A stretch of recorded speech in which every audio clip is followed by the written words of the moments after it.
চলুন দেখে আসি। আসসালামু আলাইকুম রহমতুল্লাহ। ভাই টাকার যে কি পাওয়ার এটা যদি জানতেন তাহলে বুঝতেন।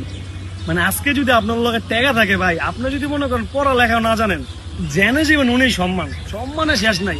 আপনি বই পড়তে পারেন না, পেপার পড়তে পারেন না, দেখবেন একজনের পেপারটা আপনার সামনে আগে দিব, স্যার দেন আজকের খবরটা কত সুন্দর। আপনি কোথাও বেড়াইতে গেছেন, দেখবেন যে আপনি কিচ্ছু জানেন না, ওই জায়গায় আপনি সব থেকে সম্মানী ব্যক্তি। বিচারে গেছেন, আপনার মনে করেন ন্যূনতম জ্ঞান নাই, এর উপর আপনার সবার থেকে ভালো চেয়ারটা দিব, কি লেখা দিব, কেন আপনার লোক তো টেকা আছে। আর যদি বাই চান্স আপনার লোকের টেকা না থাকে, তাইলে মনে করেন ঘরের মানুষের কাছে আপনার দাম নাই, বাইরে যাবেন দাম নাই, বন্ধু বান্ধব আপনার দিকে এমন ভাবে পলাইবো মনে বলছে সিং হয়ে যাবার খাওয়ার লিগা। কারণ কেন আপনার লোক তো টেকা নাই। আর এই টেকা কামানোর জন্য ভাই হালাল পন্থায় যতটুক চেষ্টা করতে থাকেন, কারণ টাকা হইলে ভাই আত্মীয় স্বজন যেটি জীবনে দেন নাই হেডু আপনার আত্মীয় স্বজন। ও যে আপনার লিখে কোন জায়গাটা খাওয়াই দিব, কি লিখে দিব, ওই যে আপনার টাকা আছে। আর টেয়া না থাকলে আরে ভাই আপনার লিখে কোন জায়গাটা খাওয়া দিলে দেখবেন লাভ নেই, কারণ আপনার তো ঠেয়া নেই। তো যাই হোক, দিন শেষে একটা কথা কমু, টেয়া কামান লাভ আছে। আসসালামু আলাইকুম।